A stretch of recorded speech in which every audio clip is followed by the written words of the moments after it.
power of hope. The sun hung low over the scorched earth of Eldarion, a once thriving kingdom now brought to its knees by a decade-long drought. Rivers that once sang through the valleys had become nothing more than dry, cracked scars across the land. Forests had turned to ash, crops failed, and famine stalked the people like a silent beast. In the heart of this broken world, a small village called Lorien remained, not because of luck or abundance, but because of something deeper, something unseen. A girl named Alira lived there, barely 17 winters old, with hair like woven midnight and eyes that carried the weight of 100 lifetimes. Her father, once a healer of great renown, had lost his life trying to save the last of the sick during the plague year. Her mother had vanished into the dustlands in search of water and never returned. All Alira had left was her little brother, Kale, whose laughter still pierced the gloom like sunlight through a shuttered window. But laughter was growing rare. That evening, as the village elders gathered to discuss abandoning Lorien, Alira stood in the doorway of their crumbling home, holding a clay cup filled with the last of their water. Kale lay wrapped in a woolen blanket, his face pale. "Don't worry," she whispered. "I'll find a way." And though no one could see it, the tiniest flicker of light sparked behind her eyes. That night, Alira rummaged through her father's old satchel.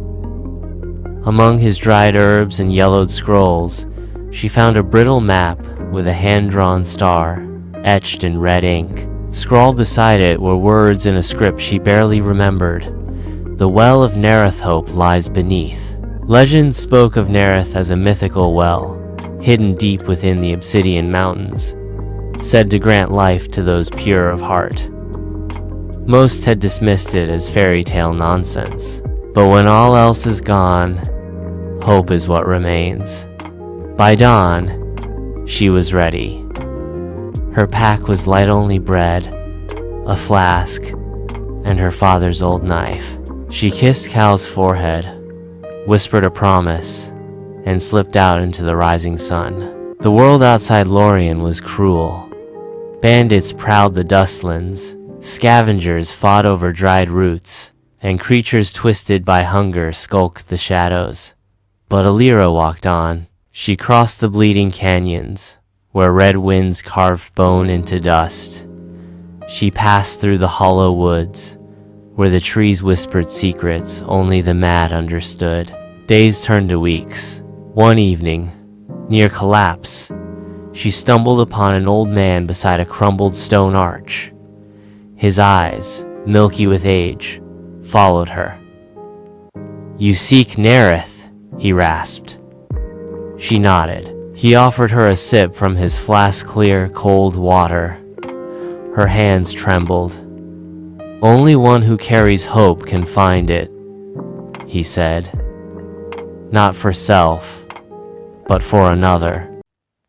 "For my brother?" she replied. The man smiled, and the wind shifted. At last, she reached the Obsidian Mountains. Black and jagged, they clawed the sky. Deep within a hidden vale, she found a cave entrance wreathed in mist. A stone guardian rose from the earth, its eyes glowing blue. "State your purpose." "I seek the Well of Nereth to save my brother. Many come for power, few for others." The ground rumbled. A trial was set.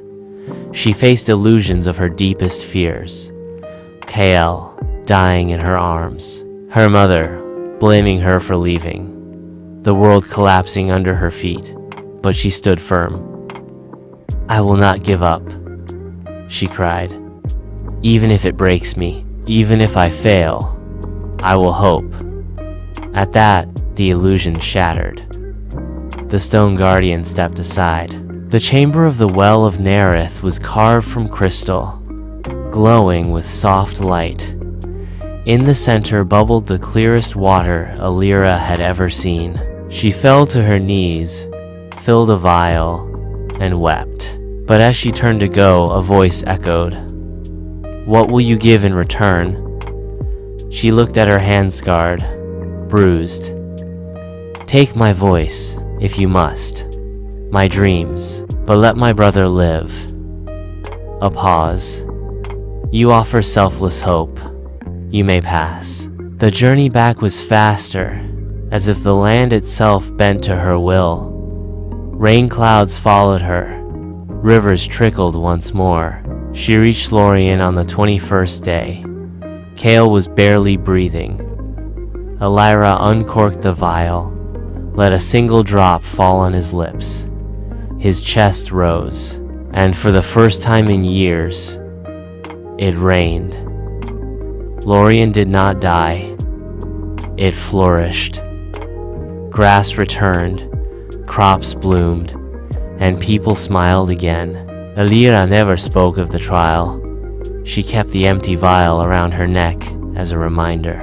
Because sometimes, in the darkest of times, what saves us is not strength, it is hope.